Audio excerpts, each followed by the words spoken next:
When billionaire CEO Adrian Knight pretended to sleep that night, he never imagined the truth he'd uncover, one that would pierce through his cold heart and remind him what humanity really means. He thought he was just testing his shy, silent maid.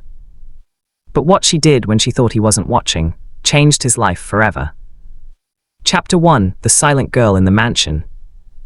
Adrian Knight was known across the city as a man made of marble, handsome, intimidating, and emotionally untouchable. At 32, he owned one of the most successful investment firms in the country. Everything about him screamed perfection: the tailored suits, the black Aston Martin, the penthouse view that touched the clouds. Yet inside, he was hollow. He had built his empire after losing his parents in a car crash 10 years ago. Since then, he trusted no one, not friends, not love, not kindness. The only people in his world were his board members, his driver, and his maids, though even they were terrified of him. That's when Lena entered his life. A shy, quiet young woman in her early 20s. She came recommended by the agency after the last maid left crying, claiming, "The house feels like it hates kindness." Lena was different. She spoke little, kept her eyes down, and worked diligently from dawn till midnight. Adrian barely noticed her, except for how spotless the mansion had become since she arrived. Every corner gleamed, every item was perfectly arranged. But there was something off about her silence, something that made Adrian curious. Chapter 2: The Test. One evening, after a long day of meetings, Adrian returned home unusually early.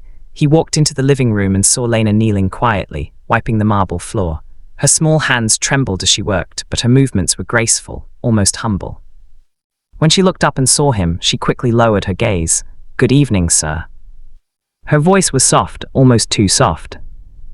He nodded curtly and walked upstairs, but something about the sadness in her tone stayed with him. That night, his assistant, Mark, joked, "Maybe your maid's stealing your silverware. Why else is she always so quiet?" Adrian chuckled. "No one dares steal from me, but you know what? Maybe I'll test her anyway."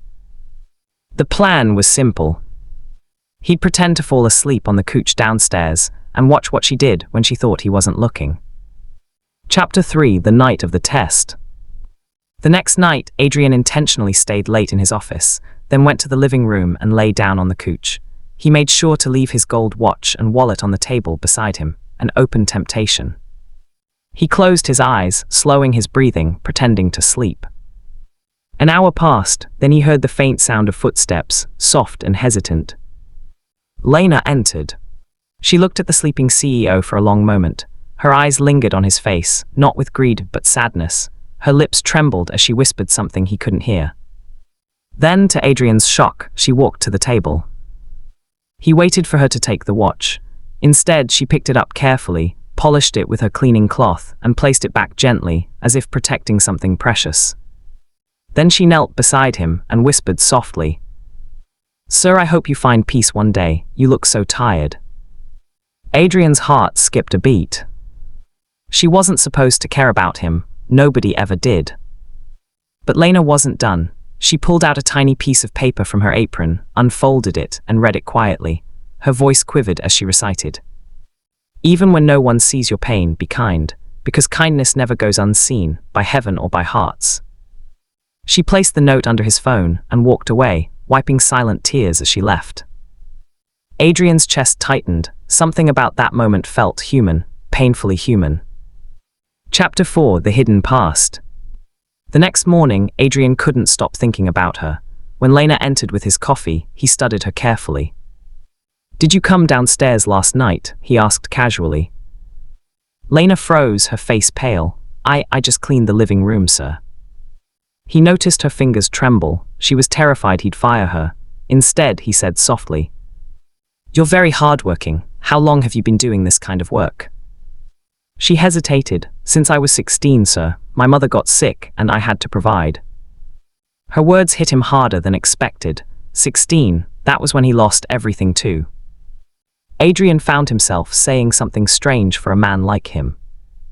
"You don't have to stay this late every night." She smiled faintly. "If I go home early, sir, I think too much. Here at least it's quiet." That line broke him more than he cared to admit. Chapter 5: The Discovery. Weeks passed. Adrian began noticing small things. His favorite coffee appeared exactly the way he liked it, without him ever mentioning it. His mother's old photo frame was repaired. A button missing from his suit had been quietly sewn back on. She never said a word about it. But one evening, while looking for a file, Adrian accidentally found a small notebook behind the kitchen counter. Inside were pages filled with poetry, written in a delicate hand.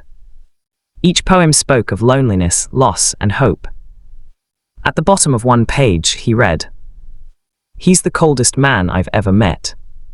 But maybe his heart isn't frozen yet." Adrian froze. She was writing about him. Chapter 6: The Confrontation. The next morning, he called her to his office. Lena walked in nervously, hands clasped together. "Is this yours?" he asked, holding up the notebook. Her eyes widened. "I am sorry, sir, I didn't mean." "Relax," he interrupted, voice softening. "Why write about me?" She looked down. "Because I think everyone deserves someone to believe in them, even if they don't believe in themselves." For the first time in years, Adrian didn't know what to say. This girl, this maid, had seen through all his walls. He asked quietly, "And what do you believe about me?" Lena met his eyes. "That you've been alone too long, sir, and that loneliness can make good people forget they're still good."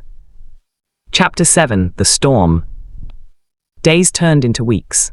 Adrian found excuses to talk to her, sometimes about house chores, sometimes just to hear her voice. But one night, during a violent thunderstorm, everything changed. A crash of thunder knocked out the power. Adrian went downstairs and found Lena huddled in the corner, crying quietly. "What happened?" he asked, concern rising. She hesitated, then whispered, "My mother, she passed away last week. I didn't tell anyone, I couldn't afford to go home." The words hit him like a blade. Without thinking, he knelt beside her and wrapped his coat around her shoulders. "You should have told me," he said softly. "You're not alone anymore."